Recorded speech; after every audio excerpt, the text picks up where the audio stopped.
I think as a jury as a whole, we really led with our hearts for everything we watched and for everything that we talked about. And I think it was something that we collectively felt we were transported by, we were moved by. It felt both new and in conversation with older forms of cinema, that there was something about it that reminded us of classic structures of a Lubitsch or a Howard Hawks. You're gonna help me out now, just as much. Get out of here, Duffy, I'm busy. Now look, honey. Please, save your breath. This will bring us back together again, just the way we used to be. That's just what I'm afraid of, any time, any place, anywhere. Now, don't mock me. This is bigger than anything that ever happened to us. Don't do it for me, do it for the paper. Scram, Svengali. Look, if you won't do it for love, how about money? And we felt that we were invited to be in this world and on this journey with them, and it was just really heart forward in terms of choosing. And I think that, I don't want to speak for anyone else, but I think if you all agree, you just nod. I was really taken by this film, and I'm honestly very excited to go back and watch it for a second time. Anora is one of those films where you know you're in for a good time from the first few seconds. The lights go down and the screen lights up with this vibrant purple colour. Synth music starts to fill the room. Here we go. Anora tells the story of an exotic dancer called Annie. Her manager says that they have a boy who wants to meet a girl who speaks Russian. Enter Ivan, or as he prefers to be called, Vanya. Vanya, okay. Yeah. Nice to meet you. Vanya is the 21-year-old son of a Russian oligarch. Vanya and Annie hit it off, which leads to Vanya asking her to be his girlfriend for a week. For a very low price, of course. 15. Cash up front. Deal. Deal. As they grow attached to one another, Vanya has a bright idea, and the next thing you know, they're getting married in Vegas. An idyllic fairy tale ending, right? Well, that is until Vanya's family finds out. Sean Baker is once again returning to tell a humanising story of sex workers.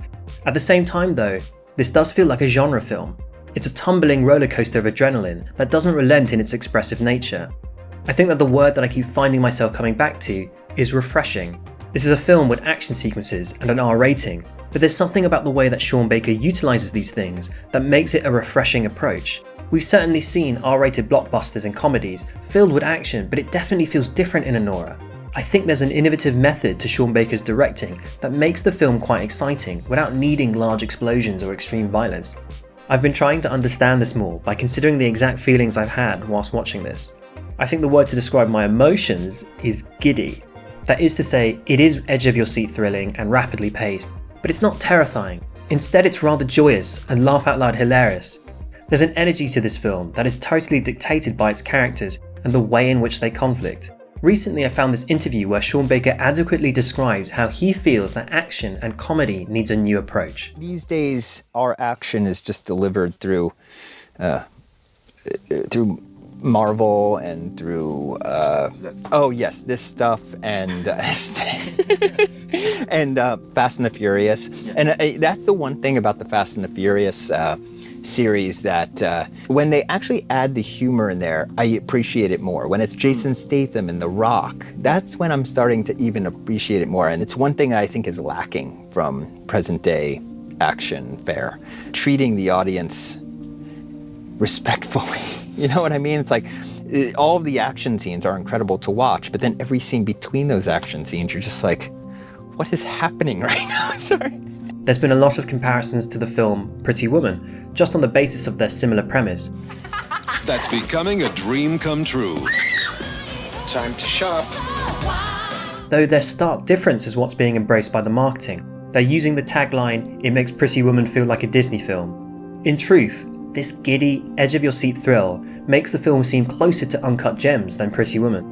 Though I will say there's a darkness and brutality at the forefront of Uncut Gems, which isn't really the case in Anora.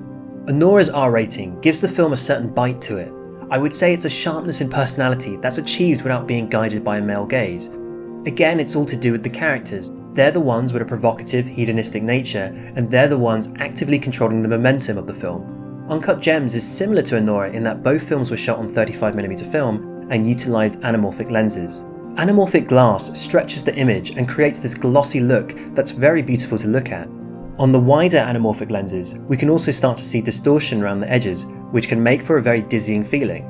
Now, just having those lenses alone isn't enough to create a tone. It's also about how you move the camera and knowing which lenses are appropriate for each moment.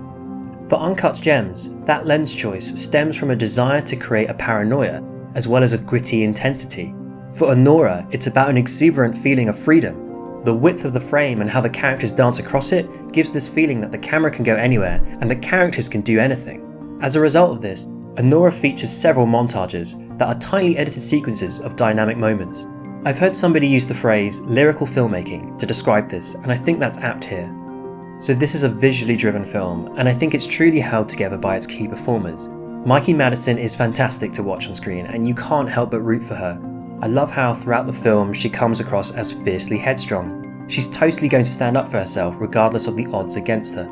We see the film through her eyes, and as a result of that, even though Vanya is very eccentric, I mean he's quite the character, we understand Annie's feelings towards him and how she is amused by him. I love how Mikey Madison goes beyond the script in subtle ways. It's all about the gestures and movements she makes just as much as it is about the dialogue. Looks great. Kind of like pulls up, adjusts the top of Annie's dress, which is an interesting moment. Obviously he's comfortable enough to touch her like that. He's taking liberties, but he's also covering her a little bit, which I think is something interesting. Yeah. It's obvious that this is something that Sean Baker cares a lot about, and he actively listens to his actors for their opinion. It's cool to hear that because I love to hear your interpretations of it. This is all part of his collaborative process. It's great to see Mikey Madison take a lead role by the horns, and I'm not just saying that because she has had a knack for being set on fire in movies. She really shines in this role, and I look forward to seeing what she does next. Without giving away spoilers, I'm fascinated to see how people will respond to the ending of this film. It's very complex in a beautiful way. Perhaps some people won't like it, but generally it feels almost like a short film attached to the movie. In this way, it distills the core ideas lurking below the surface, and it does so without dialogue. I'm reminded of the ending to one of Sean Baker's previous films, Florida Project, which, whilst different, also had an ending that felt like a visual expression of feeling. Again, I know a few people who weren't happy with that. Personally, I've been in awe of this ending to Anora, and it's given me something to think over after seeing the film. Have you seen Anora? Please do leave a comment. I'd honestly love to know what everybody has to say about this. I read all the comments and I try to respond to as many as I can, so let's continue this conversation. And if you haven't already, please do consider subscribing and leaving a like on the video, as it's the best way of letting me know that you like what I have to say about film. I appreciate it. Otherwise, thank you so much for watching this video, and I'll see you next time.